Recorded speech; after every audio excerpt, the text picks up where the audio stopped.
రాకా లోకంకి స్వాగతం. ఈ కంటెంట్ మీకు నచ్చినట్టయితే లైక్ చేయండి, మీ బంధుమిత్రులకి షేర్ చేయండి. ఇప్పటివరకు సబ్స్క్రైబ్ చేసుకోకపోతే సబ్స్క్రైబ్ బటన్ని నొక్కండి, అదేవిధంగా బెల్ ఐకాన్ని కూడా తప్పనిసరిగా నొక్కండి. మిత్రులారా, ప్రధాని నరేంద్ర మోదీతో పెట్టుకున్నటువంటి మరొక నాయకుడు చరిత్రలో చెత్తబుట్టలో చేరుతున్నాడు. కెనడా ప్రధానమంత్రి జస్టిన్ ట్రూడో తీవ్రమైనటువంటి మోదీ వ్యతిరేకత, తీవ్రమైనటువంటి భారత వ్యతిరేకతను ప్రదర్శిస్తూ ఆ భారత వ్యతిరేకతను ఆయన మోదీ అమిత్ షాలను కూడా ప్రత్యక్షంగా తిట్టే స్థాయికి, అమిత్ షా పైన అయితే ఏకంగా కేసులు కూడా పెట్టే స్థాయికి వెళ్ళారు. తన అధికారాన్ని కాపాడుకునేందుకు, తన యొక్క అధికార కూటమిని నిలబెట్టుకునేందుకు ఆయన పడరాని పాటలు పడ్డారు, చేయరాని పనులు చేశారు. ఖలిస్తానీలను పూర్తిగా ఎంకరేజ్ చేశారు. ఆఖరికి భారత మాజీ ప్రధాని ఇందిరాగాంధీ హత్యాకాండను బహిరంగంగా ప్రదర్శిస్తూ దాని యొక్క ఒక ట్యాబ్లూని తయారు చేసి ఆ ట్యాబ్లూని ప్రదర్శిస్తున్నటువంటి ఖలిస్తానీల్ని కూడా ఆయన వెనకేసుకొచ్చారు. వాళ్ళ మీద కేసులు పెట్టలేదు. ఇంతటి తీవ్ర భారత వ్యతిరేకతను ప్రదర్శించినటువంటి ట్రూడో ఇప్పుడు తన పార్టీ పదవికి రాజీనామా చేశారు, ప్రధానమంత్రి పదవికి కూడా రాజీనామా చేస్తున్నట్టు సోమవారం నాడు ఆయన ప్రకటించేశారు. దీని అర్థం ఏంటంటే 9 ఏళ్ల పాటు పరిపాలించిన ట్రూడో ఇక చరిత్రలో ఒక అధోజ్ఞాపికగా, అంటే ఒక ఫుట్ నోట్గా మిగలబోతున్నాడు. ఆయన గురించి కొద్ది రోజుల్లోనే మాట్లాడుకోవడం మానేస్తారు. ఆయన చరిత్ర చెత్తబుట్టలోకి వెళ్ళిపోయినట్టుగా మనము భావించవచ్చు. ట్రూడో మోదీతో పెట్టుకుని, భారతదేశంతో పెట్టుకుని, ముఖ్యంగా ఖలిస్తానీల్ని ఎంకరేజ్ చేయటము, ఇది ఆయనకు స్థానికంగా తన ప్రభుత్వాన్ని కాపాడుకోవడానికి ఉపయోగపడిందేమో కానీ అంతర్జాతీయంగా కెనడా చాలా దెబ్బతీసింది.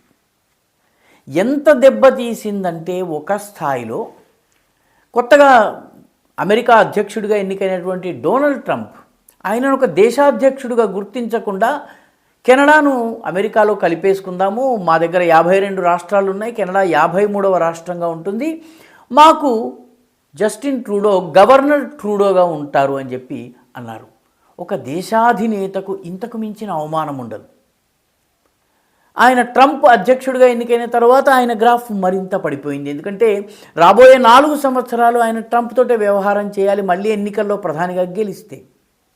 కానీ 5 ప్రధానమైనటువంటి కారణాల వల్ల ఆయన రాజీనామా చేశారు. నిజానికి మోదీ ఆయనను పడగొట్టేందుకో, చెడగొట్టేందుకో, గద్దె దింపేందుకో, పదవిని కోల్పోయేలా చేసేందుకో ఏమీ చెయ్యలేదు. పరిస్థితులు ట్రూడోను ఒక క్లోజ్డ్ చాప్టర్గా, ముగిసిన అధ్యాయంగా మార్చేసినాయి.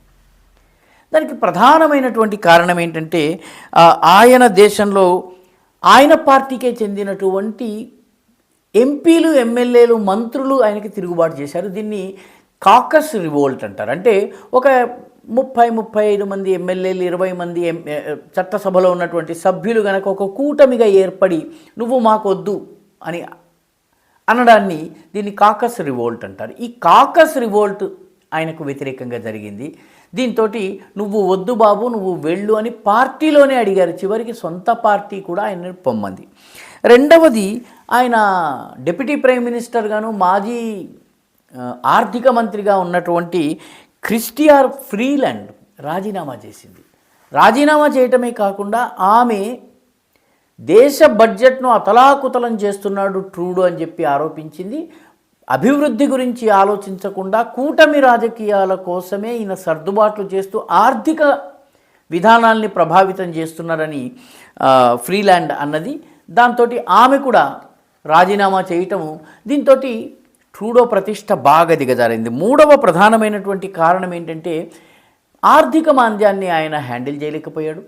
దాంతోపాటు ఇమిగ్రేషన్, ఆ దేశంలోకి వలస వచ్చేవాళ్ళని కూడా హ్యాండిల్ చేయలేకపోయాడు. చాలా ఉగ్రవాదులు, తీవ్ర భావాలు ఉన్నవాళ్ళు, షరియా చట్టాలు కావాలనేవాళ్ళు, ఇంకో దేశం నుంచి ముక్కని విడగొట్టుకుని ఖలిస్తాన్ని ఏర్పాటు చేస్తామని చెప్పి, భారత్ నుంచి ఖలిస్తాన్ ఏర్పాటు చేస్తామనేటువంటి వాళ్ళు, వీళ్ళందరికీ ఆశ్రయస్థలిగా కెనడా మారిపోయింది. దానిలో ట్రూడోది ప్రధానమైనటువంటి పాత్ర. కాబట్టి దీని విషయంలో కూడా ప్రజలు చాలా వ్యతిరేకించారు.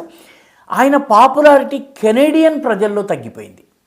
కెనడాకి వలస వచ్చి ఓటర్లుగా మారిన వాళ్ళలో కొంత పాపులారిటీ ఉండవచ్చు, కానీ కెనడియన్ ప్రజల్లో ఆయన అప్రూవల్ రేటింగ్ 2015లో 65% ఉంటే ఇప్పుడు ఆయన అప్రూవల్ రేటింగ్ 28% పడిపోయింది. అంటే ఆయన మైనారిటీ కన్నా మైనారిటీలో పడిపోయారన్నమాట. ఇక మిత్రపక్షాలన్నీ కూడాను ఒకటి ఆయనను వదిలేస్తున్నాయి. National democratic party Jagmeet Singh రక్షణ మంత్రిగా ఉండేవాడు ఆయన ఇప్పుడు ట్రూడో నుంచి వేరుపడ్డారు. వచ్చే ఎన్నికల్లో స్వతంత్రంగా పోటీ చేసేందుకు ప్రయత్నిస్తున్నారు. ఇప్పటి వరకు ట్రూడోతో కలిసి ఉన్న ఆయన ట్రూడోని వ్యతిరేకిస్తూ బయటకు వచ్చారు. దీంతో మొత్తం మీద ట్రూడో రాజీనామా చేయక తప్పని పరిస్థితి, పార్టీ పదవికి కూడా రాజీనామా చేయక తప్పని పరిస్థితి. కొత్త ప్రధాని వచ్చేదాకా ఆయన ఉండవచ్చును, కానీ ఆయన పెద్ద అధికారాలు లేనటువంటి ప్రధానిగా ఉంటారు. ఒక రకంగా మోదీతో గొడవ పెట్టుకున్న కొద్ది రోజుల్లోనే, కొన్ని నెలల్లోనే ట్రూడో కథ కూడా ముగియటం అనేది ఒక విచిత్రమైనటువంటి విషయము. భారత్ పాత్ర ఏమీ లేదు, కానీ పరిస్థితులు అలా వచ్చాయి. తమాషా ఏంటంటే 2025 చూసినట్లయితే 2025 స్ట్రాంగ్ లీడర్స్, లెఫ్ట్ ఆలోచన విధానాన్ని పూర్తిగా, లెఫ్ట్ లిబరల్ ఆలోచన విధానాన్ని పూర్తిగా తిరస్కరించే వాళ్ళ యొక్క యుగంలాగా కనిపిస్తోంది. 2005లో ట్రంప్ విజయం సాధించారు.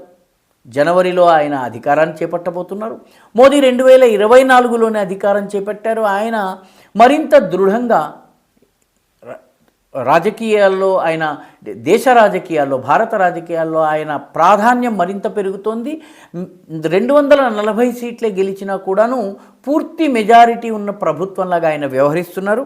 మూడవది ఎల్ సాల్వడార్లో వచ్చినటువంటి, అక్కడ దేశాధిపతిగా వచ్చినటువంటి నాయబ్ బుకేలే, ఆయన కూడా దేశంలోని క్రైమ్ని 60% తగ్గించగలిగారు. ఎల్ సాల్వడార్ పూర్తి క్రైమ్ రిడెన్ కంట్రీ. అటువంటి దేశంలో వచ్చినటువంటి దృఢమైన, బలమైన, శక్తివంతుడైన, నిర్ణయాత్మకమైన పని చేయగలిగేటటువంటి ఈ నాయిబ్ బుకేలే రైట్ వింగర్, అది కూడా ఒక రకంగా గమనించాల్సినటువంటి విషయము. అదేవిధంగా అర్జెంటీనాలో చాలా కాలం తరువాత మిలే అనేటటువంటి వ్యక్తి అధికారంలోకి వచ్చారు. ఆయన 2008 తరువాత మొట్టమొదటిసారి సర్ప్లస్ బడ్జెట్ని ప్రవేశపెట్టారు. అంటే 2025 left wing ecosystem, left liberal ఆర్థిక విధానాలు ఏవైతే ఉన్నాయో వాటిని పాటిస్తూ దేశంలో, ప్రపంచంలో వోక్ కల్చర్ని ప్రమోట్ చేస్తామని ప్రయత్నించినటువంటి వాళ్ళ పరాజయానికి పతాకగా మారేటట్టుగా కనిపిస్తోంది. ఆ సూచనలు జనవరిలోనే కనిపించటం మొదలయ్యాయి. ఈ వీడియో మీకు నచ్చినట్టయితే లైక్ చేయండి, షేర్ చేయండి, ఈ ఛానల్కు సబ్స్క్రైబ్ చేయండి. మీ అభిప్రాయాన్ని కమెంట్ల రూపంలో తప్పనిసరిగా పంపించండి.